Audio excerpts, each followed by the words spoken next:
Hey everybody, and welcome to The Void, a show dedicated to filling the void between being an employee and becoming self-employed. Most people refer to starting your own company as taking the leap, as if you're blindly jumping off a cliff and into the unknown. This show is here to help you understand that it doesn't have to be that way. And in the corner of my vision over here, they're trying to make me laugh, so bear with me. Shit. As always, if you like what you're hearing on the show, please do us a favor and help share The Void with somebody who might also wanting to be starting their own company. Dave and I saw an opportunity to help others understand that self-employment is well within your reach, and just as our businesses have grown organically and by word of mouth, we want this show to grow the same way. So if you see somebody asking questions about starting their own service-based company, please do us a favor and send them a link to the show. I'm your host, Mitch Smedley, and with me, as always, is David Hilton. What's up, buddy? What's up? You got a case of the giggles. I know. So does Marcus. I see him fucking back there laughing with his, pushing his mic away. Yeah. How's everybody doing? He's Dave's half lit. It's Thursday. Yeah. So I'm exhausted. We just did like 74 hours of pre-show prep. So, 74 hours. I'm tired from that. Weren't you working before this? Yeah. Of course. We've said it before. Mitch and I, we still work. Marcus works. all day. We just do this after. You said you were doing some Yeah. It was brutal. Hard work. It's been a tough week. Yeah. It's only Thursday. One more to go. See, I don't know about for you, but for me, some days are easy and some days are like, good God, like really tough. Yeah. That's just how it is. Yeah. If you were at construction, we're not telling anyone that listens to this show anything new. Yeah. If you're it's just some days you just get home and you just lay on the couch and you look at the ceiling and you're like, oh, fuck. Yeah. Do I want to go tomorrow? You got that long... Even when it's your own business, you're like... You got that long, shit. Quiet drive home with no radio on? Yeah, because you're so tired. The you're window just cracked like, just a little bit. Right. Yeah. It's worse in the summer. Oh, yeah. So you stop and get a deuce at the Quick Trip because you're like, I got to have something. We're not encouraging drinking and driving. Oh, I meant for when you get home. Okay. Like you just get it and then you get home, so you have it. And say if you're going to do it, drink with your left and then drive with your right. Right? Jeff Foxworthy. No matter how drunk the left hand gets, the right hand always gets home. Yeah. So, guys, today we are going to do a Q&A show with a couple of questions that have been submitted to us here recently. And as always with these Q&A shows, they're always going to tie back to our 6 core areas of adversity that you're going to want to overcome before you start your own business. So let me run through those real quick, just so we can kind of get some framework for these. Step 1 is personal finance preparation, getting your personal finances in order before you start your business. Step 2 is business finance preparation, and so that covers everything from budgeting to learning how you're going to fund the business, how you're going to raise the money or borrow the money or whatever the case may be. Step 3 is systems preparation. So that's going over all the different systems and processes that you're going to operate from. You're basically writing the rules for the business, how to handle customers, how to handle, the types of work that you're going to do, how to handle money, how to handle phone calls and all of that kind of stuff. Those 3 steps, you're going to want to work on those before you start your company. And then the next 3 steps are steps that you're doing actively once your company has started. Those are, we call those the beginning steps. They are step 4 is community involvement work.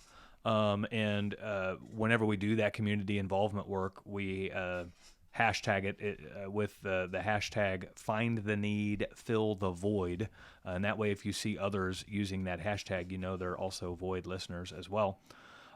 Step 5 is wake up, do work, and repeat. So in that episode, we talk about all of the stuff that it takes to just get up and redo the successful stuff every day, day in and day out.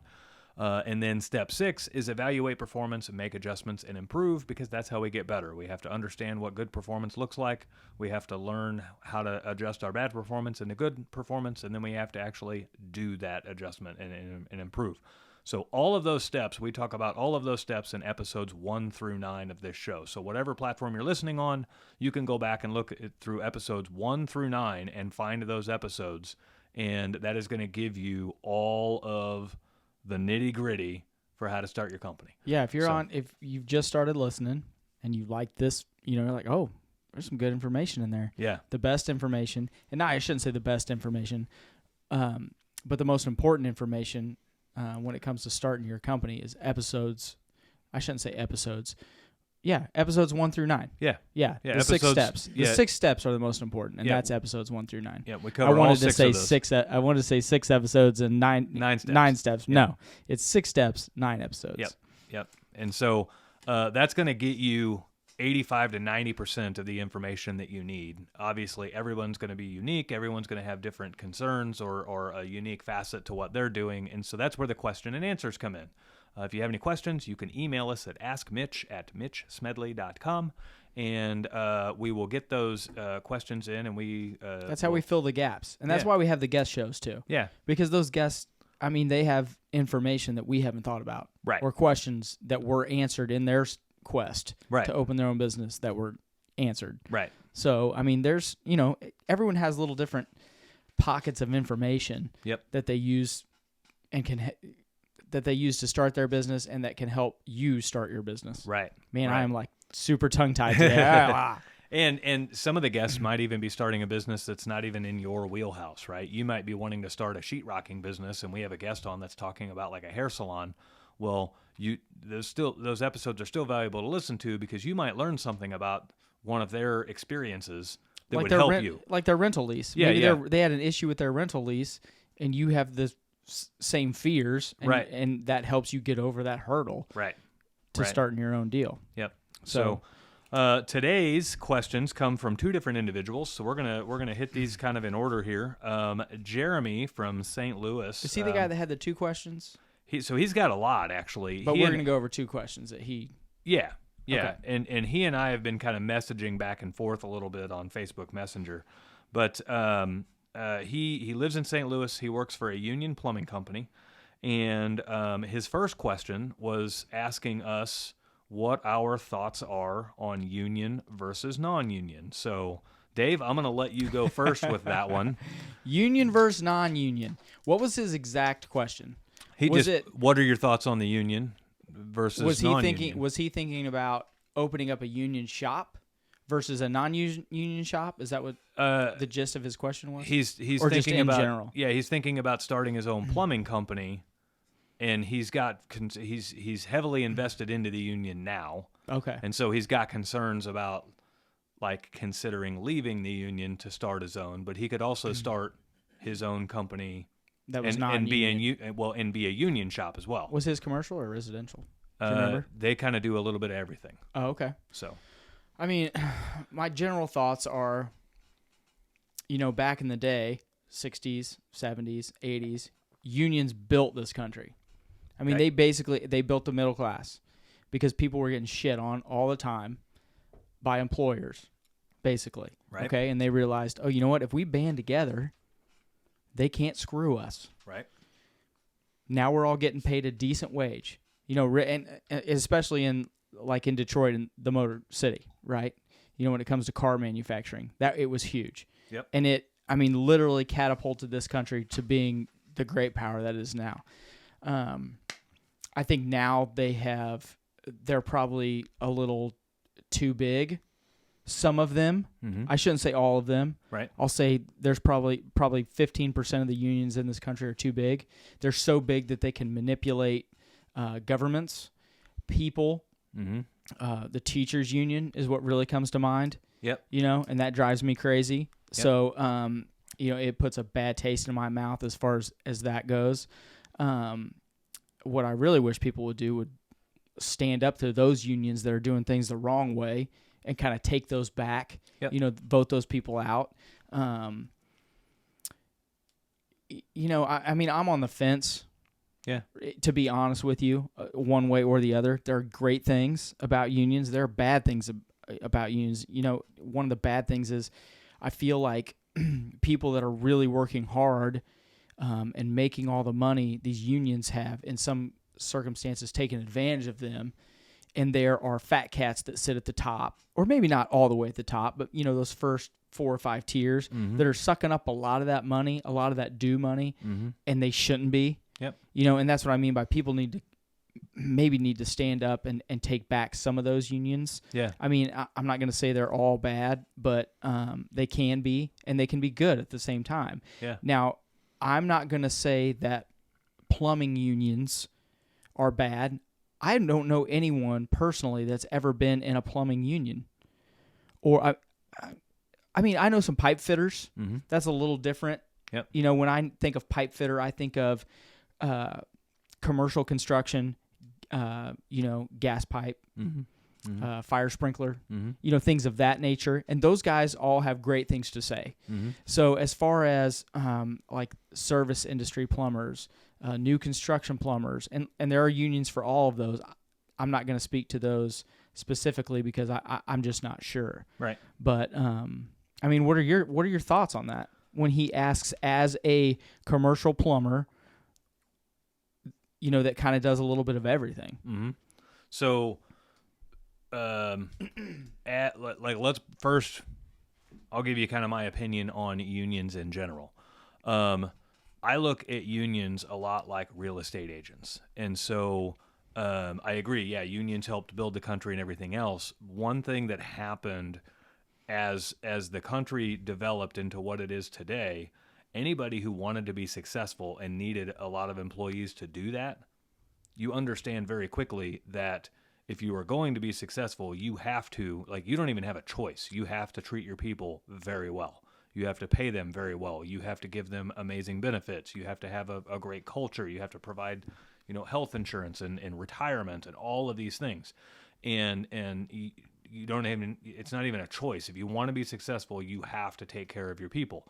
And so unions might be a little less important today than they used to be, because now everybody knows that if you want to treat people well, or if you want to be successful, you have to treat them well. And I say that without trying to discredit the unions, right? Like, a lot of the reason that is to the way today is because unions pushed those issues over the years. So in today's world, unions I look at a lot like real estate agents. And so, like, if I'm going to go try to sell my house, I could choose to try to do it without a realtor, and I could try to navigate all of that financial paperwork and all of the contracts, and I could meet all of the potential buyers, and I could walk them through the house, and I could do all the selling, and I could do all the things that it takes to sell my house on my own, and I could save that fee that I'm going to pay the realtor. Or I could hire a realtor and trust that that realtor is going to do all the right things with the contract and say all the right things to the potential buyers and look out for the sleazy buyers that we don't want to deal with and enter into a contract with, and do all of the experienced things that realtor does in order to help sell my house and make sure I get a full value and a fair deal out of it. The choice is mine, right? Like, I could go by myself, or I could go with a realtor, and if I'm going to go with a realtor, I'm going to pay a small fee. Unions are very similar. If you have the ability to know what a good wage is and what a bad wage is, and you have the ability to barter for a good wage, and you have the ability to recognize what good benefits are and what they aren't, and you have the ability to find companies that produce good benefits and give and offer good benefits and all of that stuff, then you might not need to go union, because you can handle a lot of those things on your own. However, if you want to just go work and you want to just know that your employer is paying you fair, and you want to know that they're giving you good health insurance, and they're not working you too hard, and their retirement is good and all of that stuff, well, then you can go union, give up a little bit of, you're going to pay a small fee, you're going to give up a little bit of that, but all of those fears subside when you go that route. And so that's my honest opinion of unions. It just depends on what your mentality is. The one characteristic of that is it changes with geography. So we're in the Kansas City area. It's not a very strong union town. You go over to St. Louis, ironically, where Jeremy's from, there's a lot heavier union presence in St. Louis than in Kansas City. And so, that experience would change literally just on the other side of Missouri. You get into, Detroit and New York and Chicago and all that, and the unions are even stronger there. So that would twist things a little bit, with geography of just where you are in the U.S. But when it comes to starting your own company, you could really go either way there. I have a friend of mine in town that has a plumbing septic company, and When you say plumbing septic, they just do septics they and that's it? they do septics and like Repair and new. exterior plumbing, Okay. so excavation stuff and everything else. He actually flipped union. He started non-union. He was Was that his choice or his employee's choice? No, his choice. So he started non-union. He was a prior union member, and so he knew the people to talk to and everything else. Well, he turned his company into a union shop, and I had a great conversation with him. I said, why'd you do it? And I'm not questioning your decision. I'm just wanting to know your motives. Like, what made you do it? And he said he found it a lot easier to get really good quality guys because he could go to the labor hall and know, like it kind of Like goes both ways. he could go there and meet those guys, talk to them, do all that, and have guys on his radar. Right. He's got guys that Does he still get to choose guys? Or Yeah, does the union, he'll pull Oh, he guys can from the still- labor okay. hall, and I don't know the ins and outs of exactly how it works, but he can pull them out, and then if they don't work out, he can send them back, or if they work out great, he can kind of like claim them, so to speak.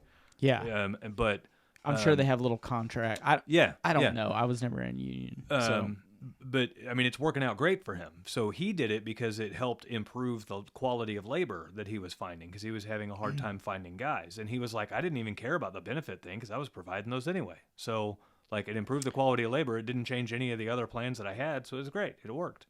But in the same token, you could go either way. You could stay union, and you're going to see some benefits there from your labor quality and improving and everything else. Or you could go non-union and just know that you're going to have to provide your guys with some amazing benefits in order to be successful. yeah, and if So- we've beat this horse half to death, but if you're providing, if you're worried about having guys, but you're providing them great benefits, that's how you keep your guys. Mm-hmm. That's how you get good guys from other companies to want to come work for you. Right. So it's like you said earlier, the unions they've made employers, whether they're union or not, provide those same benefits. Right. And in that area, they're good. Right. Right. Does that make sense? Yeah. The other thing that you need to do too is they do a very good job of training. They've got some of the best training programs out there. Some of them. Yeah, Some of them. My friend across town that has the septic company, that was what he was latching on. Was he was grabbing some guys that have been through a lot of training and everything else, and so he's not getting these total greenhorns that don't know their way around an excavation. So Yeah. And that can, in his industry, let's be honest, sometimes that can be unsafe. oh, absolutely, It could be deadly. It's like when you're bringing a new guy in and he just jumps down in the hole. Dude, what are you doing? Right. Get out. It's like you got to have that one little extra eye on him Right. all the time. Right. And if you get somebody that's experienced and has been through the training, no matter what kind of industry it is, it can be a benefit. Yeah, yeah. So ultimately, you could go either way with union, and you're not going to see us like throw a blanket answer on that, like go union, go non-union, or whatever. It kind of depends on what your experience level is, because your experience level is going to determine your comfort level. So if you were brought up through the union, then it might be better to stay union Yeah. because you're uncomfortable out of it, right? Yeah. If you were brought up out of it, then it might be more comfortable Yeah. to stay out of it because that's where you're more comfortable with. And like Mitch was saying, so around here, I mean, like residential union plumbers are far and few between. You Yeah. just don't see a whole lot of them. So There was one company in town for a while that was union. I Yeah. don't even know if they still are or not. I don't think that they're was even doing in like new business. homes. yeah, I'm not even sure they're in business. Right. So I haven't done this for several years, but I used to go to lunch once a year with a guy who owns one of the larger union plumbing companies here in town. And Once a year, that's a pretty big gap. yeah, once a year. Like it was seriously like we'd go out to lunch once a year and just kind of shoot the shit. But it was always interesting because he knew I would never go union, and so we were able to have like these very candid conversations, but just like Factual conversations like- about like how is it. how does it work over here and how does it work over here and how do you Yeah, you overcome can be these honest struggles? and not have to worry about anything. Yeah, because we're not competitors or anything else. So No, of course not. similar industries, not competitors. So you could really go either way with it. So just kind of stick with what you know. Yeah, and for Jeremy, that's he could go either way, and if he is comfortable, and listen, we've said this before when people send in these questions, we answer them. Yep. To them personally too. Yeah. So I mean, Yeah. we've had these conversations with Jeremy. Actually, on this one, Mitch has had the conversations with Jeremy. Yep. So, Jeremy also asked, so later on in our conversations, Jeremy was asking, how do you sell your wife on the idea of starting your own company? that could be tricky for a lot of reasons. Yeah. I will say, How do you sell your wife? I told her, hey babe, I'm gonna go out on my own and start my own business, and she said, okay. Right. That's literally what happened. Right. I mean, it wasn't that quick, but just some of my background, I'll just tell you what it was. So I had been doing heating and cooling for, I think, right at 10 years, and I was pretty burned out. Like, I had been with a couple of guys that I was really close with. One of them I still consider a great friend, and I haven't even talked to him in like a year, but we were down in a small farm town and started a heating and cooling company. Right. Okay, and it was great.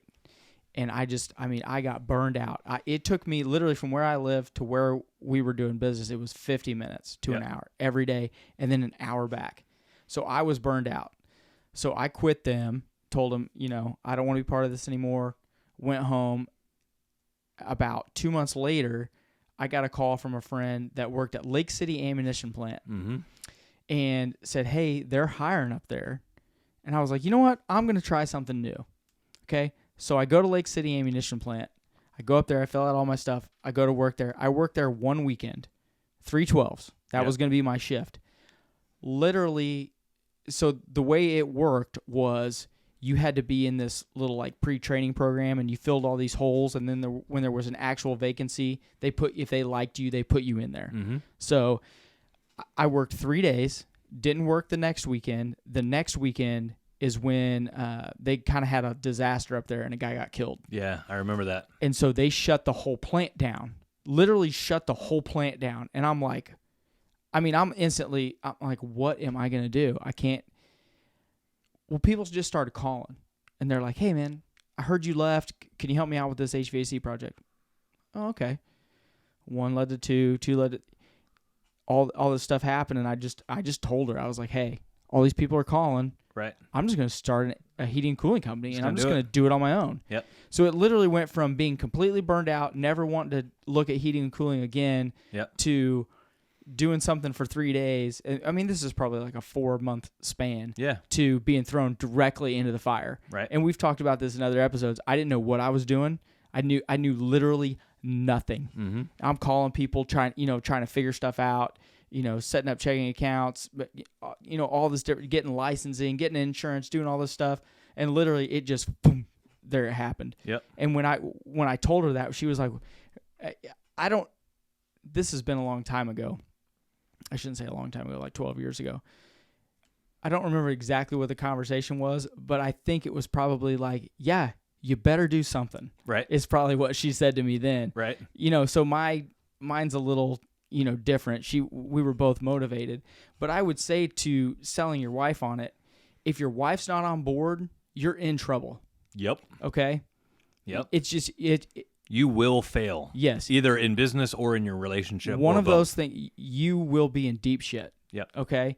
It takes, when you're married, and I'm going to go on a little married tangent. I feel like, these days when people get married, marriages fail because people are selfish.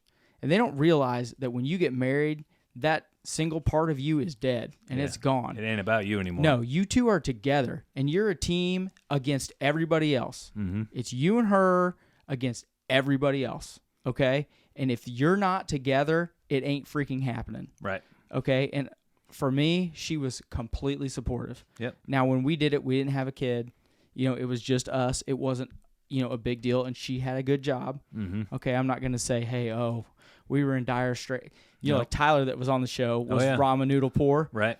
He's not, they're not married, are they? No, Nope. they're not married. Nope. So he's single and it's, so it was harder for him, I feel like, than it was for me to do it. Yep. And I'll say that, she helped support my start. Right. Really. I mean, Right. we had been married, 10 or 12 years, really. and we had been socking away money. Don't get me wrong, we weren't broke or anything. But I had her to fall back on, and she was completely supportive. Right. So thank God I had her, Right. and we took off. But like I said, if your wife is not on board, you're in deep shit, and it ain't going to work. Yeah. So how do you convince her, Mitch, Right. if she's not on board? Because mine was on board. Right. Well, And I know Danielle was nervous as shit. That's Dude, Mitch's wife's name. Sorry. Yep, I don't know yep. if you... Yeah, that's okay. that's all right. No one cares. She doesn't care. they, I mean, how do you convince a wife that's So- not on board? well, for our situation, my wife wasn't working. I was the sole income earner of our household. Makes sole it tougher. Makes insurance them more provider, nervous, right? right? Sole everything. Sole, like she ran the house, I ran the money. I brought the money in, right? And here I am looking at walking away from She thinks all of that. we're gonna be in poverty. Oh, fuck. Right, What are right. we gonna do? and we're going to start our own thing. So, for me, I had quite a few years of management experience managing large plumbing departments before I started. So the business side of things was there. My experience about knowing how to run the department, run the business, work the people, answer the phones, like all of those things were there. You mean the ability to go from 0 to big? Like in my case, my curve was real slow. If I was to do that, Mitch's curve was more like this because Well- he'd already been there when it came to. Yeah, I'm not managing even a I'm not big- even a bigger talking like business. after that. Like it's more like one of the things that a spouse could be fearful of is like, how do we answer phones? Like how do we You're talking about the actual structure. Of the structure company. of the business. Like what do we do with the money? Like how much money do we have to make this worth it? And like not even understanding the finances and all of that. So that's where all those prep work episodes come in because they're going to answer a lot of those questions for you. Yeah. And it's my 20 years of experience in doing this for other departments is what's led to the creation of those prep steps. But so mine knew all of that. I think what it was for me was I went through 3 different jobs in the last 10 to 12 months. No. In the last 3 years. So 3 years Before you started. Yeah, 3 years before I started my company. From that 3-year point to when I started, I had worked at 3 different places. Prior to that, I was kind of a long tenure person. I would work for people for long periods of time. I worked at one place for 10 years. And I like kind of helped start their plumbing department and then build it into what it was at the time I left. And so, but when I left there, I left in immediate, like no days off. I got it. Like I didn't leave. I left there on great terms. You didn't take like a 4-day weekend? No. Like I literally. Oh shit! I, So when I got offered a job with another company. Thought about it for a long time. Initially turned it down, and then decided, no, this is my opportunity to gain the knowledge I need to start my company. And so I gave my prior employer, I actually gave him a 3-week notice instead of a 2-week notice because I knew it was going to take 3 weeks to teach them how to do everything that I was doing. And I did not want, I was leaving them on great terms.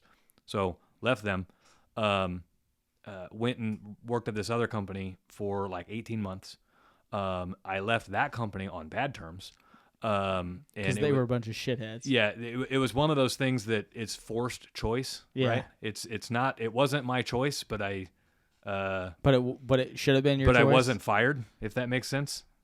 So basically, So they told you we're gonna fire you unless you resign. well, basically they requested I resign. They didn't have a ground to fire me, but they did not want me to work there anymore. So they requested I resign, and they gave me a severance package and all of Starting this starting too many fires in upper management. stuff. Yeah, Calling them out on yeah. too much bullshit. That's exactly Really? what. That's exactly what it was.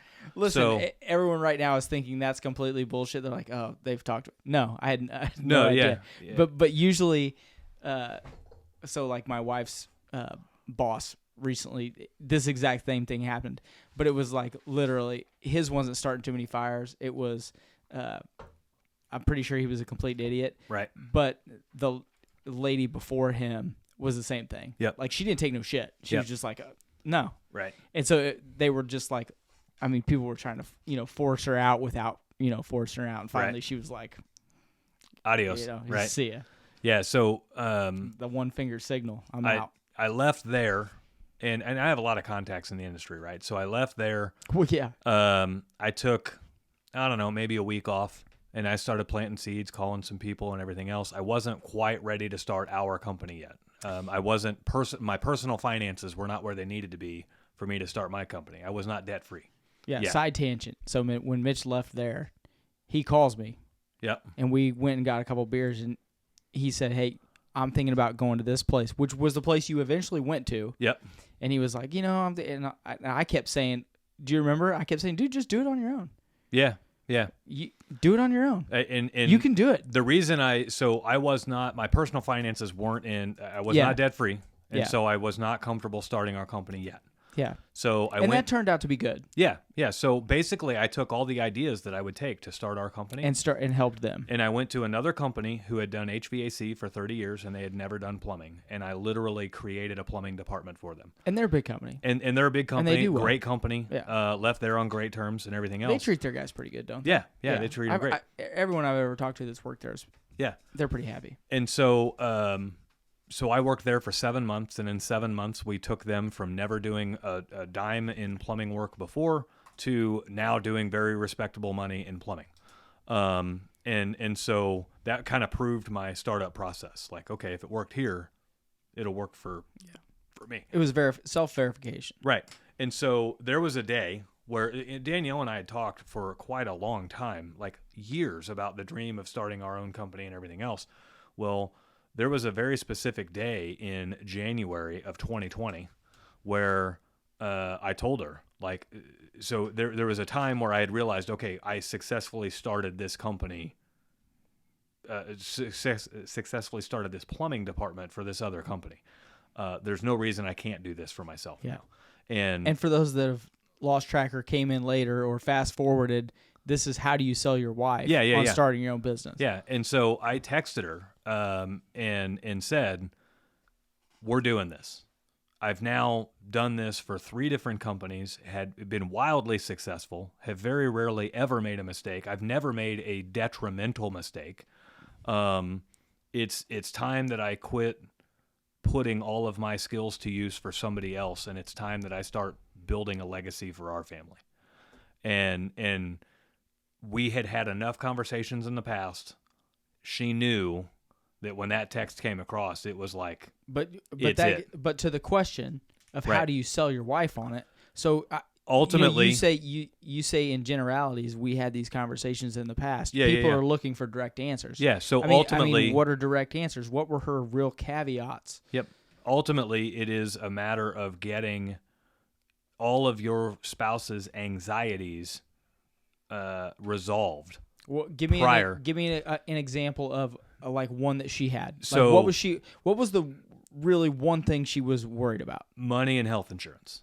Okay, so health insurance. So what did you do about health insurance? So Money's a pretty easy. yeah. I've got to make this much for us to make this much. Well, So you have what was the health insurance? on the health insurance side of things, it was a matter of going to some private insurance brokerages and finding out exactly what. Where did you go?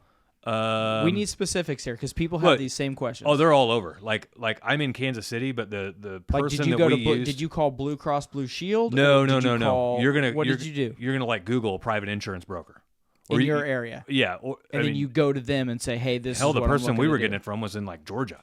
Oh, really? Yeah. So you just call them. They did, yeah, they can just go nationally. But I Was this before Obamacare or after? oh, it's way after. Way after. So could you have gone on the private So health exchange? No, we could not do marketplace insurance because I had been earning enough money to where You couldn't even be on that. yeah, the marketplace plan was not going to be effective for But us. you could have got it, but I- it was expensive. Maybe I could have got it. I don't even know if I could have gotten it. But then you started researching. Right. And these are, and I'm peppering him because Yep. these are real questions people have. Yeah. So actually, I remember now how I did it. I went to our local community page on Facebook, Oh, really? and I just played dumb, and I said, I'm in the market for looking for a private health insurance broker. Who do you got? What do I do? And I just started calling everybody that got recommended, and there was one person that kind of stood out with their answers a little bit better than anybody else, and so we just went through them, and we just factored it into the budget, and it really didn't even matter what the cost was. the cost wasn't crazy, but it didn't matter what the cost was. It just became a part of the budget that was going to have to get met every month. It didn't matter. How much more? So We were spending like $2,000 a month for private insurance for a family of 4. through your paycheck or? No. So It's what- private. So you're writing them a check every week. Yes, I know that. When you're at I almost said, so when you were with them, how Right. much of your insurance were they covering? Because listen, everyone always thinks, oh, I have insurance through my work. They're not paying all of it. Right, You see right, it right. on your check. Okay, they're paying $600. I'm paying $400. That's Well, $1,000 a month. So that doesn't really matter. Like you could look and say, okay, right now I'm paying X amount of money, X amount of dollars for insurance. I bring it up because sometimes it's a lot less than people realize it is. Yeah. So private insurance is expensive and Yes. it sucks. Yes. It's not the best insurance, right? Like you'd have to spend a fortune to get really, really good insurance. I want to say we were spending like $1,800 a month for insurance. When you're working for an employer and they're covering a portion of your insurance, you're spending a lot less than $1,800 a month. You're probably spending closer to like $1,000 a month. But that's a group plan. You mean the policy's $1,000? They're paying half, $500, and then you're paying $500. No, group plans What are is just the actual numbers? group plans are a lot cheaper. So Because they have more they have more people in them. right. Yeah. Right. So private insurance is its own animal, and it really like you're doing yourself a favor if you forget what you're paying for insurance now and you focus on how much is private insurance going to cost you, and how do you build that into the budget to just get it covered. If that is your wife's biggest anxiety, or your spouse, I don't want to say wife, but Figure out the number and figure out a way to cover it. Exactly. And you're going to learn real quick in business, costs don't mean a whole lot anymore. Like when you start your business, there's a lot of things where it doesn't matter what they cost. All it matters is how do I make enough money to pay for that cost. Robert Kiyosaki That's is economics 101. Is people get scared when they see big numbers, and I think that's a lot of the anxiety that people have when they start a company or they go into big management and they see this number, and they look at it and they're like, oh man, so that we have this many employees, we have this much insurance, and that's $50,000 a month. And people just panic. How are we going to get all this money? But you don't realize that, okay, so I've got 20 guys working, and all those guys are making average $750 a day. And, Right. You know what? All of a sudden, that number isn't as big as you think it is. sales cures all problems. It's more of a percentage thing. right.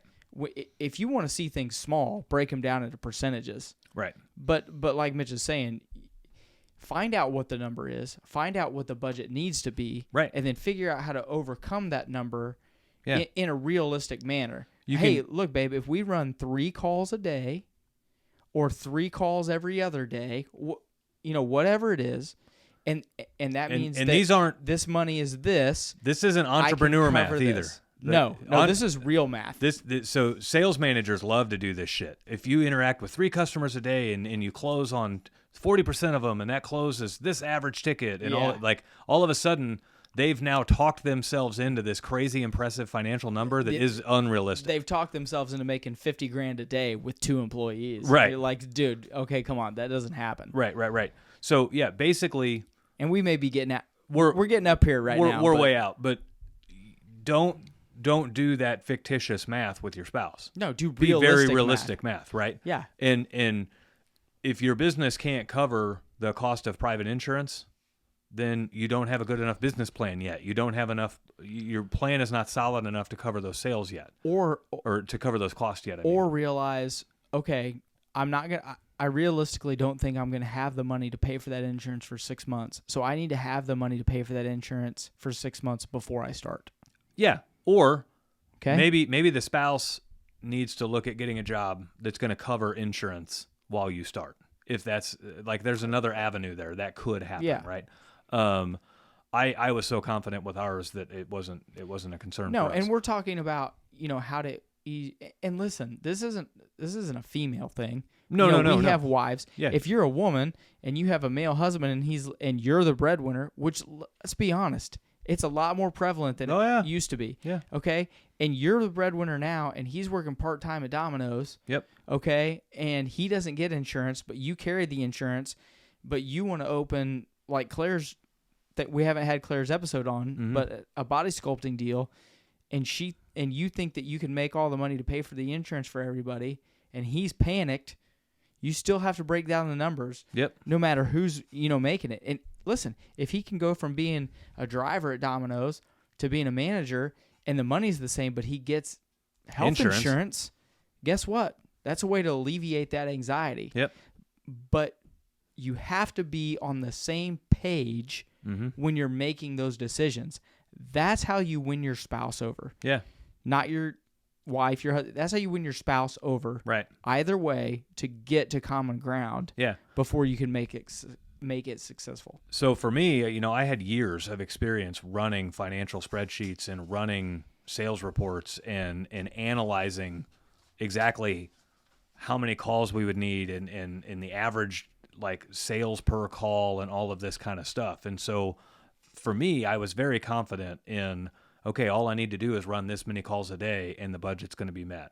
Anything over that is gravy. And that number of calls a day was like 2. And so I had a very fixed budget. As long as I ran 2 calls a day, we should hit our budget. And if I run 3 or 4 calls a day, then we should exceed our budget. And so that calmed her fears very quickly. Initially she's like worried about, are we going to have enough work to even give you 2 calls a day? That's 10 service calls a week. How are you going to get 10 people a week to call you? Well, we had some other plans in place that worked out for that. But ultimately, and we talk about those plans in the first 9 episodes. Yeah. And ultimately, to get your spouse on board, you have to very clearly identify what their concerns are. And then you have to be very practical about putting plans in place to alleviate those concerns. Yeah. You can't just say, I don't know, we're going to figure it out, because you won't. Yeah, that's not a plan. You might figure it out That's after hope. you're broke. That's right? hope. Yeah, businesses don't succeed on hope. No. They may drive the inspirational side of the business, but success comes with concrete plans and sales. So that kind of wraps up Jeremy's questions. Yeah, that went a little long, longer than I thought. But that's all right. You know what? I'm just gonna benefit of podcast form here. I'm just gonna reach over here. He's gonna top off his bourbon. I'm just gonna reach over here real quick. Yeah. I need to top off my sparkling water? I don't know. Okay. I don't- Last question. Do you? Last question we've got here is from Matt Coffey. I don't know where Matt Coffey lives, but we've messaged him. Hopefully he gives us some information. He emailed us in. He actually emailed us in very, very recently, but he's got a good question. Matt, he works for a farm equipment dealer, and he has for 4 years, and he's wanting to start. What does he do there? I don't know what he does there, but he's wanting to start a business doing farm equipment repair. Oh, okay, so he's probably a mechanic there, or sales, or I don't know, maybe. Well, you'd have to have some kind of mechanic background. I'm assuming Right? he is, right? I don't think he's a sales guy that says I'm going to go turn wrenches. No, But turning wrenches is more fun than being a salesman. right. So he is very upfront that his business that he's wanting to start would be a one-man show. His question is, he sees us refer to I and we and things like that, but he's concerned. He's concerned that if he says I, then people aren't going to be able to rely on him, Right. because they think he's one guy. Right. And if he says we, he's going to be lying to them. He's worried that he's lying because it's not a we, it's an I. So first off, Matt, that's a good conscience to have. If you're yeah, that worried your about conscience is in the right spot. if you're worried about lying to people about calling yourself we, you already have my respect. Yep. And you're probably going to have your customers' respect right off the gate. And you're probably going to be pretty successful at what you do. Yeah. Because your mind's in the right spot. Yeah, honesty and your moral compass are what drive you. Right. I mean, and when you look around at the country right now, obviously we've lost a lot of that. Right. Right, Marcus? We've lost a lot. Yeah, I guess Marcus literally, I could feel his eyes roll and just looked over at him. But yeah, but I mean, we is the answer. You Yep. say we. Yep. Okay? You don't say I. You're not lying to them. Okay, we is a thing. If you're successful, and you want to be a one-man show, but you're so successful you have to hire somebody, you're going to be a we anyway. Mm-hmm. Okay? You might have a helper. I don't know if he's married or not, but that's a we. Mm-hmm. Your wife is going to help you. Yep. Okay? That's just what it is. Yep. You're going to be a we. And Mitch brought this up earlier, and I'm going to steal some of his point. Oh, you're gonna steal my point. I'm going to steal one of his points here. He said, he has people backing him up, like his parts distributor. Right. Okay, that's a we. You are part of an industry. You are a we, even if you're only a single guy out there working. Mm-hmm. And even if he only wants to stay a one-man show, it is. We haven't talked about this, but if you're a one-man show, and you're growing and growing and growing, it's almost harder to not hire someone than it is to hire someone and stay on that elevated track. Right. I did it. I know. Yep. Okay. It's really hard. So when you start out as a one-man show, your track is this, and I'm going to make Marcus show me on the video. Yeah. Your track is this. Yep.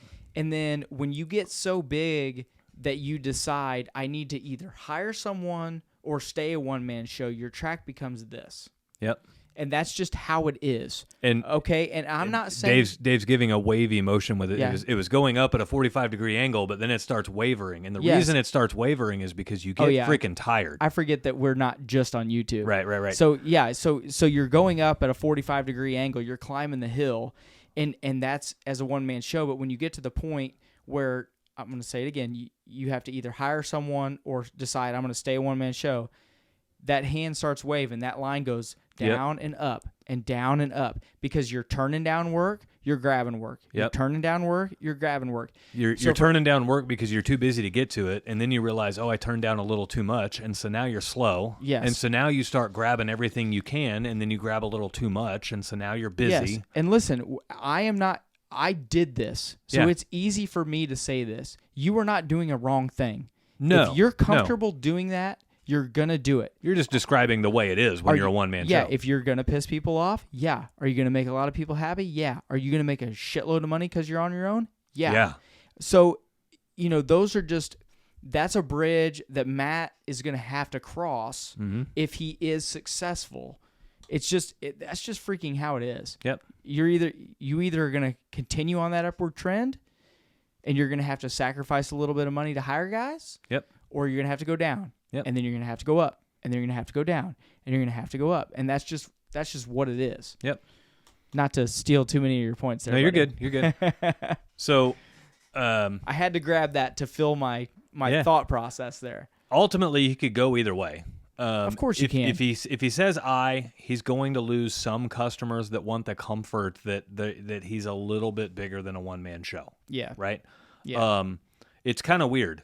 Customers want the one-man show, but they want the security of a company that has multiple employees.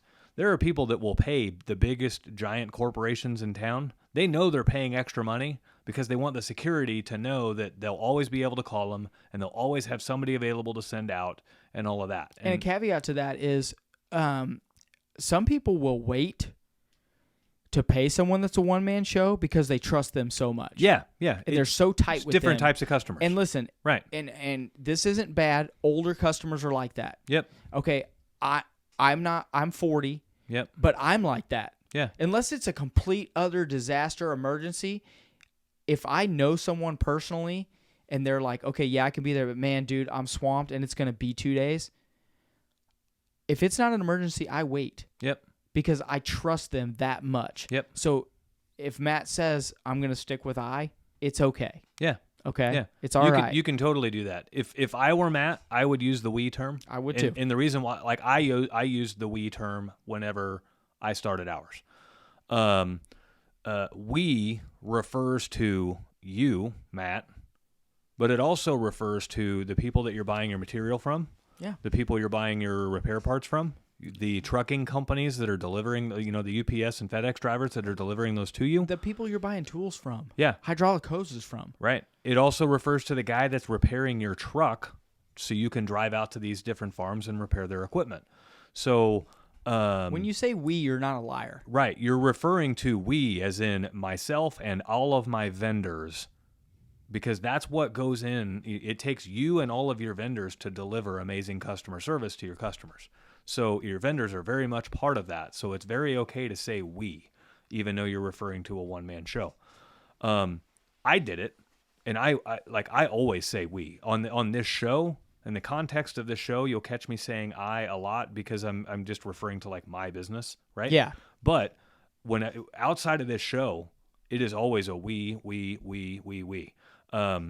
And even when I started, I'm the only plumber we have. My wife was answering phones, but she wasn't even on the payroll yet. She's not even like But it was still a we. officially employee. Still a we. And I'm saying, we will get out there tomorrow and we will get you taken care of. And then I would show up as one person, and the customer would say, you said we on the phone. Is anybody else coming? And I'm like, no, I just always say we. I refer to our company, our company. Yeah. And they'd be like, oh, well, how many plumbers do you have?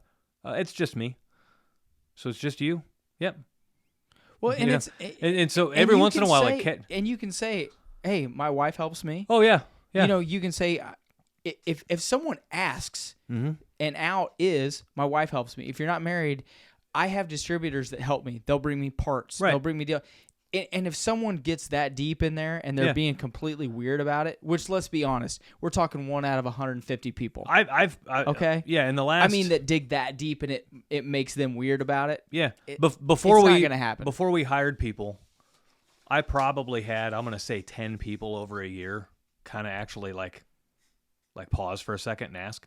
And finally, so I use the we term because one of my mentors at a previous place I worked always said the best leaders never say I.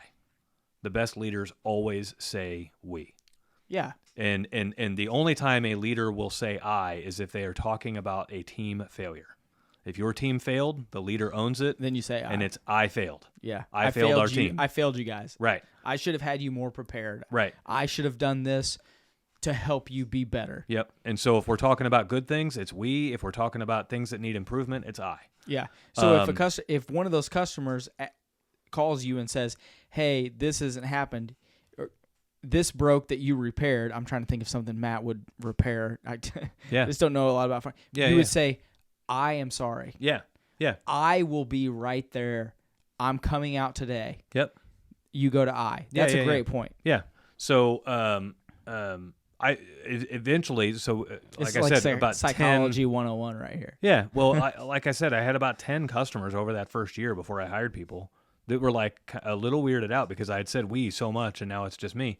And so finally I would just tell them, you know, I learned a long time ago that great leaders always refer to their organizations as a we thing. And so it's just habit. Everything I say is we. Yeah. And eventually we will be a lot bigger than what we are now. So I just say we, and that just ended it. So, but that tells you that customers are very in tune to wanting to work with people or businesses that at least appear larger than they are. Yeah. So, use the we term if you can. You're not really going to go wrong with using I, but you're going to go a lot farther using we. Yeah. And that's subconscious too, because we is a team. And yeah. People, when you say we, they automatically, even though you're not referring to them, you're referring to them. Yeah. You're talking we as humanity, we as a group, we as a small community, Yep. we as a small shop, we is just the way to go. Yeah. And I'll also add this, Matt. You're going to want to get to a we platform anyway. You're going to want to get to where you've got like 3 guys out in the field fixing stuff. Because, for one, farm machinery is freaking heavy, and sometimes you need an extra hand. Well, they usually have those little boom trucks. I know. And they use it. But have still, a field welder. it's, I had my welder out the other day. Yeah. I hadn't welded anything in a while. I was just out. I was out in the shop. I had some angle iron. I was like, you know what? I'm going to make a brace for this chicken coop right here. I'm going to do it. Got it out, welded it up. Little side tangent. Squirrel. I like doing a lot of fun stuff like that. Well, so Tom that lives next to me is a farmer. Oh boy, here He's we got go. Tons. Sorry, Matt. I'm gonna verify this. So he has a lot of farm machinery, and those guys are always out there working on it. I love it, man. Yeah. I'll go over there and hang out with those guys. They'll be working on hydraulics. They'll be working on the planter. They'll be working on whatever.